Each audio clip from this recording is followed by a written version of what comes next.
yang gembira, beta pun obat.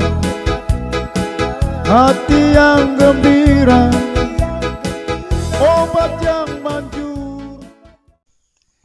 Salam, saudara yang diberkati oleh Tuhan Yesus Kristus.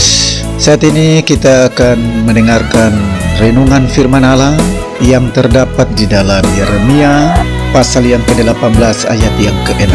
Demikian firman Tuhan. Masakan aku tidak dapat bertindak kepada kamu seperti tukang periuk ini, hai kaum Israel? Demikianlah firman Tuhan. Sungguh seperti tanah liat di tangan tukang periuk, demikianlah kamu di tanganku. Saudaraku, perjalanan hidup kita ini tak ubahnya seperti tanah liat di tangan penjuna. Kita adalah tanah liat dan Tuhan adalah sang penjuna. Tapi banyak orang tak menyadari bahwa dirinya adalah tanah liat, sehingga mereka seringkali memaksakan kehendaknya kepada Tuhan. Kita suka mengatur Tuhan untuk mengikuti kemauan kita.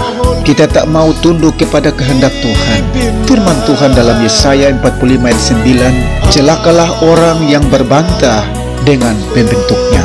Dia tidak lain dari beling periuk saja. Adakah tanah liat berkata kepada pembentuknya, apakah yang akan kau buat? Atau yang telah dibuatnya? Engkau tidak punya tangan. Karena itu Tuhan menyuruh Yeremia untuk pergi ke rumah tukang periuk, supaya ia dapat belajar dari apa yang diperbuat oleh tukang periuk atas tanah liat. Saudaraku, mengapa Tuhan menggambarkan manusia sebagai tanah liat?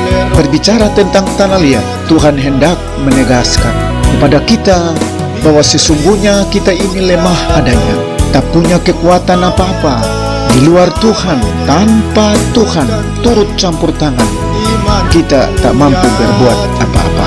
Berbicara tentang tanah liat, Tuhan juga mau mengingatkan bahwa kita ini tak punya arti apa-apa, tidak ada harganya dan kotor. Tanah itu hanya bisa diinjak-injak oleh banyak orang dan akhirnya menjadi rusak.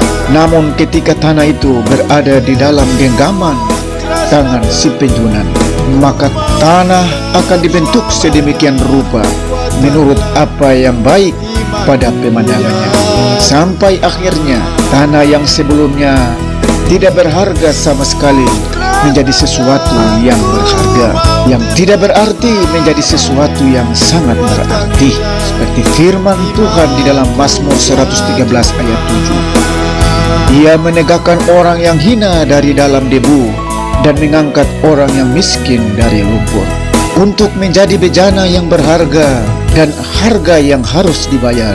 Ada proses yang harus kita jalani, saudara.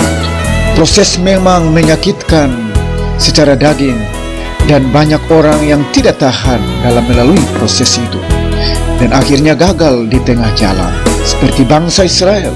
Karena itu, milikilah penyerahan penuh kepada Tuhan sebagai sang penjunan itu, dan janganlah sekali-kali kita memberontak kepadanya, sebab semakin kita memberontak, semakin panjang proses yang harus kita lewati.